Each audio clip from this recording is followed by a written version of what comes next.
facing it right now a little bit, but they don't know. They think jobs are, you can quietly quit, because they haven't been fired yet.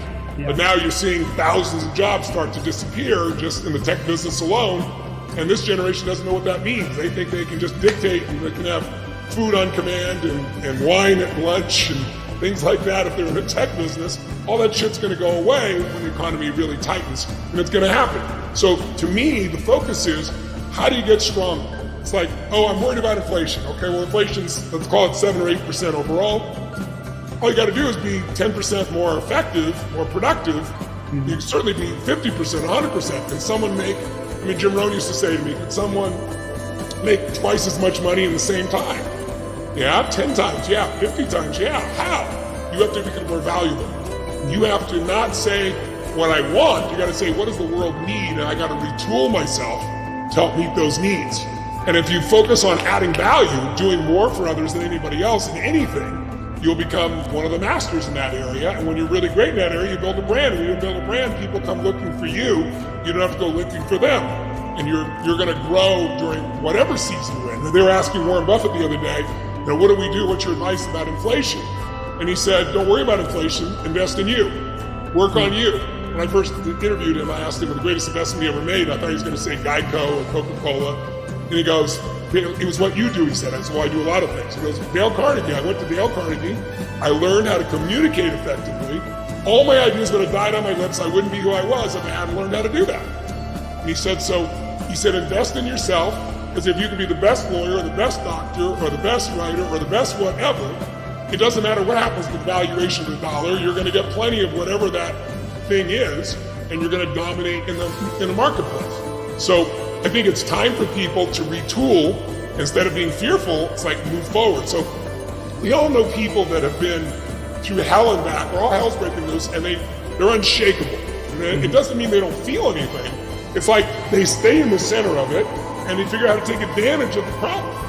You look back and during the Depression, and more people became millionaires during the Depression than any time in history, percentage-wise. John F. Kennedy, everybody remembers, the President of the United States. Joe Kennedy, his dad, had $3 million in 1929. He had $62 million 3 years later. Because when things get rough, the opportunities are unlimited because everybody else is scared. So I'm looking to help people become more unshakable by learning, having a plan for their body, for their relationship, for their finance, for their career. And so now, the last 3 years during COVID, when people were trapped at home, it's like I wanted to help as many people as possible. And the stadium events I was doing were shut down. I couldn't do 15,000 people. They wouldn't let me put 100 people in the stadium. So I was like, okay, I built this studio and I'm gonna go reach people. And so I've done all these events, but I did one event each year, and I'm doing one this year too, coming up in January here for free. 5 days for free. Total immersion, 2 hours a day, 2.5 hours a day. I say 2, sometimes I do 3, because I just want to add value to people. But we cover each area of your life for 5 days. And you can tune in from home. You don't have to travel to do it. You don't have to spend a dime. It's not partially free. It's completely free. Well, I grew up dirt poor. We had no money for food. Probably the most significant event in my life, one of them at least, was when I was 11 years old and we had no money and no food, and it was Thanksgiving. So it magnified it. We wouldn't have starved. We had crackers and butter or peanut butter. But there was no, you're not going to have a dinner and everybody else is having it, right? So my parents were fighting, and my fourth father is screaming at my mother saying things to him that she'll never be able to take back. And I could feel him feeling like he's failed his family, which he did fail to provide. He lost his job and didn't handle his finances well, so we literally were completely broke. And there was a knock at the door, and I opened the door, because they're fighting. I got my brother and sister in the back room, so they won't hear anything. And there's a guy standing there, like giant guy with 2 giant grocery bags full in his hand, and he had a pot he'd set on the ground that was an uncooked frozen turkey in a pot. And he said, "Is your father here?" I'm like, "Just one moment." So long story short, I go to get my dad, and he goes, "Are you answering?" I said, "No, it's for you, Dad." And I'm like so excited, like this is gonna change our Thanksgiving. And my father gets the door, opens the door, sees the man with the groceries, and gets angry. And he said, "We don't accept charity." And he went to slam the door. And the man's shoulder was there, so it kind of bounced off of it and kept open. And then my dad even mad. He goes, sir. He said, "I'm just the delivery guy. Somebody wants you to have a great Thanksgiving. Everybody has tough times, and they want you to have a great Thanksgiving." My father said, "We don't take charity." He went to push harder, and this time the guy's foot, because he leaned forward, his foot was there, and it bounced off his foot. So now twice he tried to close the door, And my dad's getting more pissed. And then the guy sees me, and I don't know, I must have been ash falling because I was so excited, and I was like shocked and so sad. What's going on here? And he looked at me, and I'll never forget this. He pointed at me and said, "Sir, don't let your ego make your family suffer." My father's veins on the side of his neck were bulging. He turned flush red. I thought he was going to punch the guy in the face. And my father finally got himself under control. He took the groceries and slammed them down, slammed the door without saying thank you. And I remember, like, I couldn't understand it. I couldn't understand how we could be so angry when this was a gift. And years later, I figured it out, and it changed my life, is that everything we do is controlled by 3 decisions, including money. And the first one is, what are you going to focus on? That day, my dad had focused on the fact he'd not taken care of his family. Whatever you focus on, that's what you experience. I focused on there's food. What a concept. This is exciting, right? The second decision is the most important one, though. Whatever you focus on, your brain then has to decide what that means. And so my dad, I know what it means because he kept muttering it under his breath angrily for quite some time that night and the next day. And that was that he had not taken care of his family and that he wasn't a man anymore, right? So his life was meaningless. And as a result of that, the third decision we make is what I'm going to do. And my dad left us the next day. It was at the time the worst experience of my life because I loved him so much. He wasn't my natural father. He was the one I associated to the most. But my life turned out different because I focused on there was food. What really changed my life was the meaning. It's like, this means strangers care. My father said, no one gives a shit about anybody. We lived in this, I thought was a wealthy town. It was a lower middle class town, but we lived on the other side of the tracks. So, they look wealthy compared to us. And my father would say, no one cares about anybody. But here I had evidence some stranger wanted no credit was providing food. And I decided someday I'm going to do that for other people. So it changed. Our lives are different because we made those 3 decisions differently. And about when I turned 17, I decided I was going to go feed 2 families. It was a profound experience. I found a family without, God must have guided me to it, that was almost identical to my own. The man had left family with 3 children, with 4 children, but with a mother and no money. And here I am, I wore a t-shirt and jeans because I didn't want to go to be thanked. And I wrote a little note, said, this is a gift from a friend. I wrote it in Spanish on the back and delivered it. And it was one of the most emotional days of my life. And I realized, holy shit, I'm sitting here crying at the moment afterwards and going, why am I crying? It's like, well, because the worst day of my life just became the best day. Would I really been here feeding people if I'd had a perfect childhood and plenty of food? And so then I grew from 2 families, next year to 4, and then 8, and then I had a little small company, got my employees involved, and eventually I got to 1 million, then 2 million, then 4 million people a year. And then I was writing Money Master the Game, interviewing 50 billionaires, and they cut food stamps, the SNAP program they call it now. They cut it by $6 billion, which means every family would have to give up a week's worth of food if people like you and I in the private sector don't step up. So I called my foundation and said, how many people have fed over my lifetime? I'd never really totaled it up. And it was 42 million people. And I was blown away and really proud, but I was like, what if I fed that many people in a year? My whole life in a year. What if I fed 50 million people? What if I fed 100 million people? Then I was like, what if I had 100 million people for 10 years and fed 1 billion people? And I'm proud to tell you, I'm at 950 million right now, 7 years into it. We're going to probably complete in February.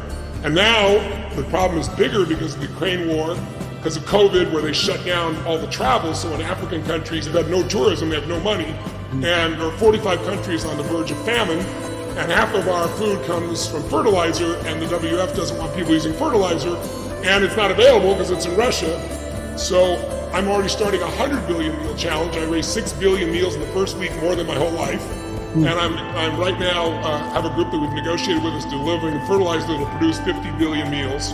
And it looks like my 10-year goal might get done within the next year of 100 billion meals to fill the gap in what we're doing.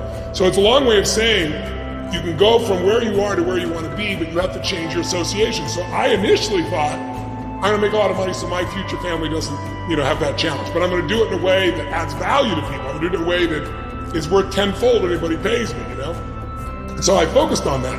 And then when I was 18, I made like $10,000 a month for like 5 months in a row, which would have been like $1 billion to me back then. And I called my friends and said, let's go to Egypt and let's race camels between the pyramids. I had all these crazy dreams.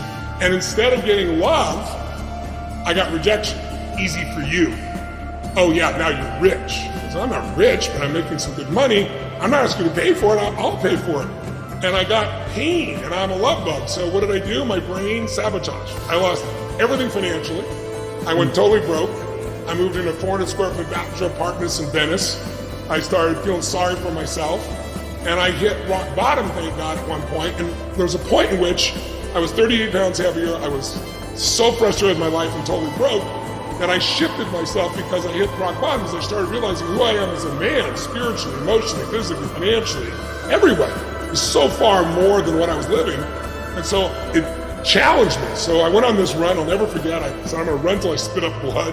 I played this music from, I'm old enough to have had a Walkman, and you got to love your music then because you have one cassette tape to listen to.